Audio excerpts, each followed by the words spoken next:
오늘 마태복음 14장은 예수님께서 공생애를 시작하신 이후에 대략 한 2년 정도 지난 그때의 기록들입니다. 오늘 14장에는 크게 4가지의 내용이 나옵니다. 앞부분에는 세례 요한이 죽은 내용에 대한 기사가 나오고 13절부터는 우리가 잘 아는 오병이어 기사가 나오죠. 그 다음에 22절부터 33절까지는 예수님과 베드로가 무리를 걷는 그 내용이 나옵니다. 그리고 이제 뒷부분의 마지막에는 예수님이 여러 병자들을 고치셨다 하는 내용입니다. 오늘 이 말씀들은 각각의 또 의미가 있고 또 우리에게 주는 영적인 교훈이 있는데요. 또 이 말씀들은 다 연결이 지금 되고 있습니다. 첫 번째 기사가 뭐라고요? 세례 요한이 죽은 내용에 대한 그 말씀이죠. 그 헤롯이 세례 요한을 잡아 가두고 그리고 또 그를 목베어 죽이는 그런 아주 끔찍한 일이 일어났습니다. 근데 그 이야기를 뒤에 보니까 뭐라고 합니까? 12절 한번 보시면 요한의 제자들이 와서 시체를 가져다가 장사하고 가서 예수께 아뢰다 이런 말씀이 나옵니다. 여러분 예수님에게 지금 그 이야기를 세례 요한의 제자들이 했습니다. 그럼 예수님의 마음이 어떨까요? 우리가 앞에서도 보았지만 세례 요한은 예수님의 길을 예비하는 자였잖아요. 그리고 또 따지고 보면 세례 요한은 예수님의 친척이었습니다. 그리고 예수님은 세례 요한을 여자가 낳은 자 중에 가장 큰 자다 또 이렇게 칭찬도 하셨었어요. 근데 그런 세례 요한이 주님 사명을 잘 감당하는 하나님의 뜻을 이루어가는 너무나 귀한 주의 종이죠. 근데 그런 세례 요한이 죽었다는 소식을 듣고 결코 예수님의 마음이 유쾌하지 않았을 겁니다. 그래서 오늘 13절을 보시면 뭐라 그랬어요? 예수께서 들으시고, 그러니까 세례 요한이 죽었다는 얘기를 들으시고 배를 타고 떠나서 따로 빈들에 가서 무리가 듣고 여러 고을로부터 걸어서 따라간지라 했습니다. 여기 보면 늘 예수님이 제자들과 함께 하셨잖아요. 그런데 여기 보니까 따로 빈들에 가셨다 그랬어요. 왜 예수님이 따로 빈들 가셨는가? 아마 그 세례 요한의 죽음의 이야기를 듣고 너무나 마음이 아팠을 겁니다. 당연하죠. 어떻게 세례 요한이 저렇게 죽을 수 있나?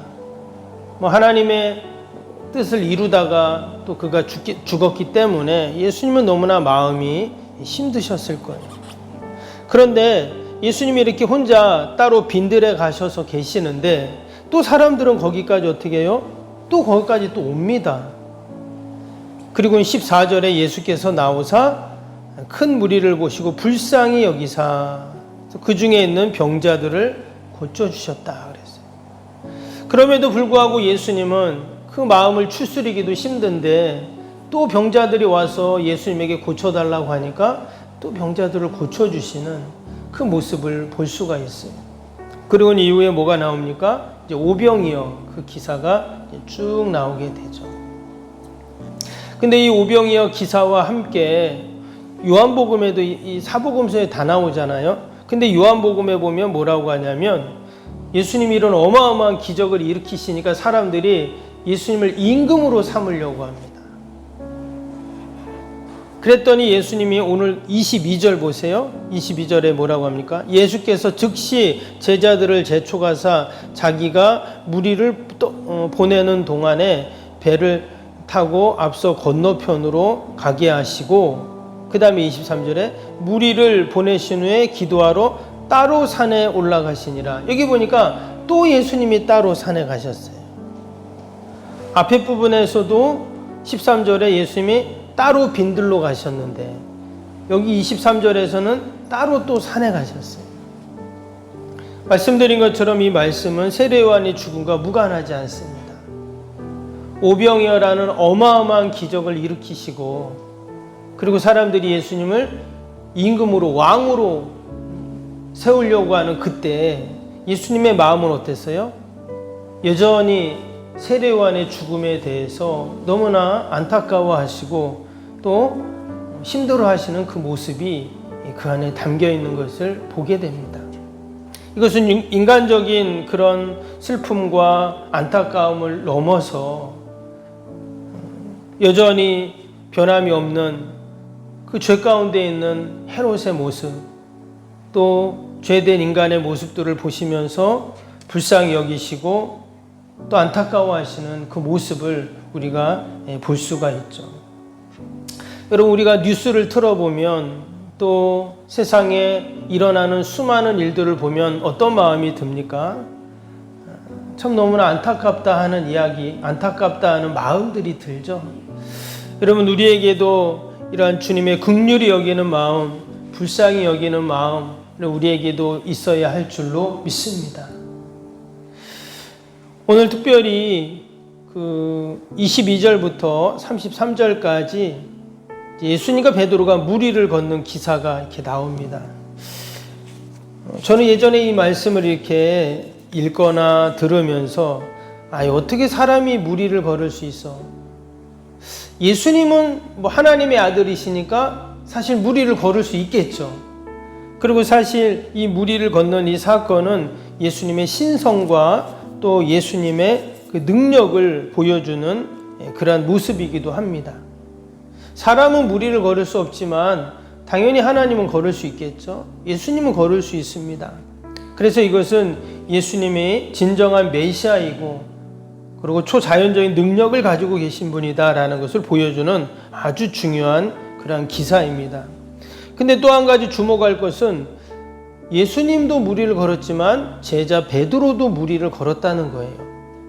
29절에 한번 보세요. 오라 하시니 베드로가 배에서 내려 물 위로 걸어서 이렇게 나왔어요. 베드로도 물 위를 걸었다는 거예요. 우리가 영화나 무슨 마술하는 사람들이 물 위를 걷는 건 봤지만 어떻게 일반 사람이 물 위를 걸을 수 있는가? 이건 엄청난 기적이죠. 근데 오늘 이 사건이 우리에게 주는 너무나 귀한 영적인 교훈이 있습니다. 오늘 앞에 22절 보면 읽었던 것처럼 지금 예수님께서 제자들을 재촉하셔서 배를 타고 건너편으로 가라 이런 말씀을 지금 하고 계십니다. 그러니까 제자들은 어때요? 영문도 모른 채, 그리고 지금 오병이어 기적을 통해서 사람들이 구름대같이 몰려들고 예수님을 지금 임금으로 세워야 된다 이러는 때인데 예수님이 빨리빨리 배에 타라고 막 밀치시면서 그러면서 배를 타고 보낸 거예요. 근데 이어지는 말씀해 보니까 예수님은 어떻게 했다고요? 따로 예수님은 산에 올라가시는 거예요. 그러니까 배에 안 타신 거잖아요. 그런데 지금 배를 타고 가는 그 제자들이 어떻게 됐습니까? 24절 보세요. 배가 이미 육지에서 술이나 떠나서 바람이 거스름으로 물결로 말미암아 고난을 당하더라. 배가 한참을 가고 있는데 그 한가운데 바다 한가운데서 바람이 불고 파도가 치고 그 칠흑 같은 어두운 가운데 이런 어마어마한 25절에 보면 밤 사경이라고 했어요. 밤 사경이면 새벽 3시에서 6시 사이입니다. 근데 지금 제자들이 23절에 보면 지금 저녁 때 그들이 나갔어요. 지금 해가 저물매 그랬거든요. 그러니까 저녁 때 나가가지고 새벽까지 지금 바다 한가운데서 그 파도와 아주 사투를 벌이고 있는 그런 상황인 거죠. 그때 예수님이 어떻게 됩니까? 물 위로 걸어오셔요. 물 위로 걸어오셔가지고 27절에 이렇게 말씀합니다. 예수께서 즉시 이르시되 일어나라 나니 두려워하지 말라. 예수님께서 두려워하고 염려하는 그들 가운데 찾아오셔서 평안을 주시고 그들에게 위로를 먼저 주시는 거죠. 사실 지금 계속 파도는 칩니다. 파도 치고 지금 당장이라도 배가 뒤집어질 것 같고 그런 상황이에요. 죽고 사냐는 문제인데 지금 예수님은 오셔서 뭐라 그래요? 안심하라, 두려워 말라. 보면은 늘 예수님은 말씀을 먼저 하세요. 말씀이 선포되고 그 다음에 파도가 잔잔해지는 이런 일들이 일어나죠. 그래서 늘 하나님은 우리에게 찾아오셔서 우리에게 말씀을 먼저 주십니다. 그리고 하나님의 역사들이 일어나는 것들을 봅니다. 근데 말씀드린 것처럼 이런 일도 있지만 중요한 것은 지금 어때요? 베드로가 지금 무리를 걸었다는 거예요. 참 놀라운 것은 어떻게 사람이 무리를 걸을 수 있는가? 그리고 왜 베드로가 무리를 걷는 이 기사, 이 기적을 일으키셨는가 하는 것이죠. 나중에는 베드로가 물에 빠졌죠. 파도를 보고 빠졌습니다. 그러나 여전히 어때요? 여전히 31절 보세요. 예수께서 즉시 손을 내밀어 그랬어요. 그를 붙잡아 물에서 꺼내줍니다. 그리고는 함께 타고 왔던 배로 가게 되죠. 다시 배로 갈 때는 어때요? 또 무리를 걸은 겁니다. 성경에는 나오지 않지만 헤엄쳐서 갔다는 게 아니라 예수님이 다 꺼내주시고 함께 손잡고 또 무리를 걷는 이런 역사가 있게 되죠. 오늘 이 말씀을 통해서 우리에게 주시는 너무나 귀한 하나님의 그 메시지는 뭐냐면, 내 힘으로는 할 수 없지만 우리가 말씀을 붙잡고 주님 손 붙잡으면 무리를 걷는 이런 놀라운 기적을 경험할 수 있다 하는 것입니다. 아멘. 베드로가 그냥 무리를 걸은 게 아니에요. 베드로는 수도 없이 갈릴리 바다에서 고기를 잡는 어부였기 때문에 수도 없이 그 바다에 나갔을 겁니다. 그러나 그 전까지는 한 번도 걸어본 적이 없었잖아요. 근데 지금 어떻게 걷냐? 예수님의 말씀을 듣고 오라 하는 그 예수님의 말씀을 듣고 예수님을 보고 갈 수 있었다는 거예요. 그리고는 또 예수님의 손을 함께 잡고, 물에 빠진 베드로를 예수님이 잡으셨지만 베드로도 죽기 살기로 예수님 손 잡지 않았겠어요? 그러니까 예수님 손을 꽉 잡으니까 또다시 무리를 걷는 이런 기적이 일어났다 합니다. 그러면서 31절에 뭐라 그랬어요? 끝에 보니까 믿음이 작은 자여 왜 의심했냐? 물에 빠졌던 그 얘기를 하시는 거죠. 이것이 믿음과 연결된다 하는 이야기를 또 하신 것입니다. 여러분, 우리의 힘으로 능력으로 할 수 없는 인생의 문제들이 많이 있습니다. 우리가 그것을 어떻게 해결할 수 있을까요? 많은 사람들은 될 대로 되지 포기하기도 합니다. 아니면 자신의 능력으로 자신의 힘으로 이루어 보려고 온갖 노력을 다 합니다. 근데 오늘 말씀을 보니 베드로처럼 우리가 주님을 바라보고 주님의 말씀을 듣고 주님 손 꼭 잡으면 여러분, 우리도 마치 기적이라고 여기는 이러한 놀라운 구원의 역사들이 우리 삶 가운데도 날마다 있을 줄로 믿습니다.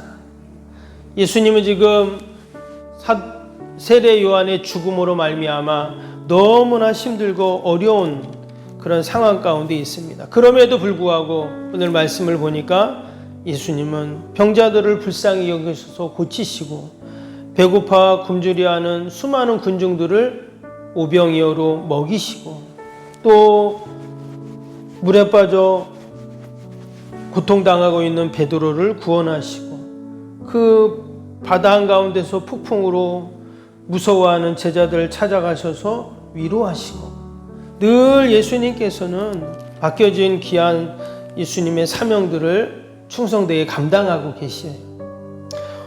우리가 오늘 하루도 또 한 주간을 살면서도 우리가 늘 주님 사명 감당하고 또 때로 내 힘으로 할 수 없는 일들 주님 손 꼭 붙잡고 함께 승리하는 저와 여러분이 되시기를 축복합니다. 우리 오늘 주일 기도 함께 하겠습니다. 1번부터 15번까지 기도입니다. 하나님과의 친밀함이 더욱 넘치며 주님의 뜻을 통찰하게 하옵소서. 아멘. 건축이 진행되는 동안 날마다 샘솟는 하늘의 은혜로 채워 주옵소서. 아멘. 영역과 리더십, 건강을 더하사 교회 건축을 은혜롭게 섬기게 하옵소서. 아멘. 신령한 생명의 양식을 공급함으로 성도들의 영혼이 부흥하게 하옵소서. 아멘. 건축을 위하여 맡겨진 소임을 더욱 충성스럽게 감당하게 하옵소서. 아멘.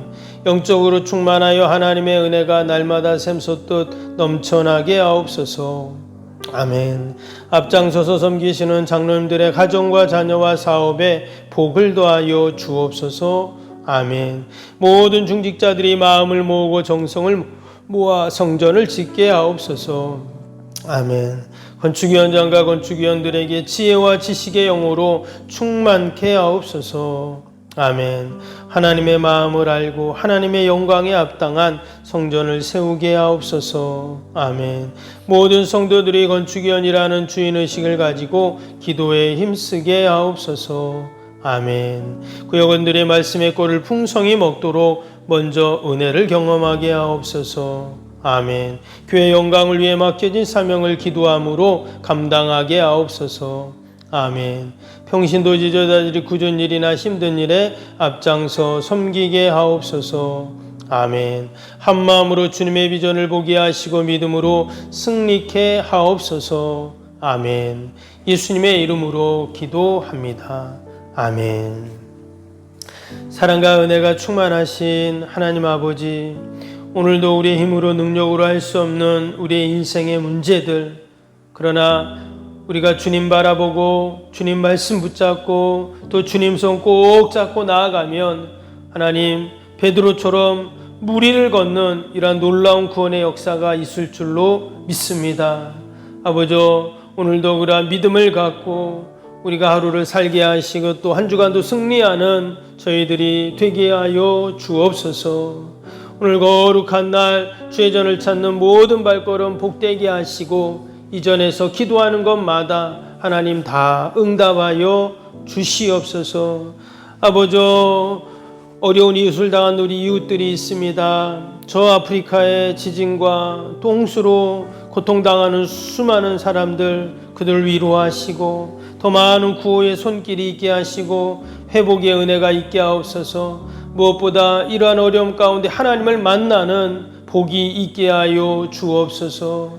하나님, 오늘도 우리 사랑하는 성도들, 특별히 병사에 있는 환우들, 또 멀리 출타에 있는 우리 성도들 자녀들, 하나님 어디 있든지 동일한 은혜와 복으로 함께하여 주옵소서. 오늘도 예배마다 모임마다 은혜 기쁨 충만하게 하여 주시고, 아버지 선교사님들, 아버지 늘 기쁜 선교의 소식만이 넘치게 하여 주옵소서. 기도에는 이런 종류가 날 수 없다 하셨사오니 하나님 다 올려드리고 기도할 때 하나님 들으시고 신실하게 응답하여 주시옵소서. 감사하며 예수님의 이름으로 기도하옵나이다. 아멘. 하늘에 계신 우리 아버지, 아버지의 이름을 거룩하게 하시며 아버지의 나라가 오게 하시며 아버지의 뜻이 하늘에서와 같이 땅에서도 이루어지게 하소서. 오늘 우리에게 일용할 양식을 주시고 우리가 우리에게 잘못한 사람을 용서하여 준 것 같이 우리 죄를 용서하여 주시고 우리를 시험에 빠지지 않게 하시고 악에서 구하소서. 나라와 권능과 영광이 영원히 아버지의 것입니다. 아멘.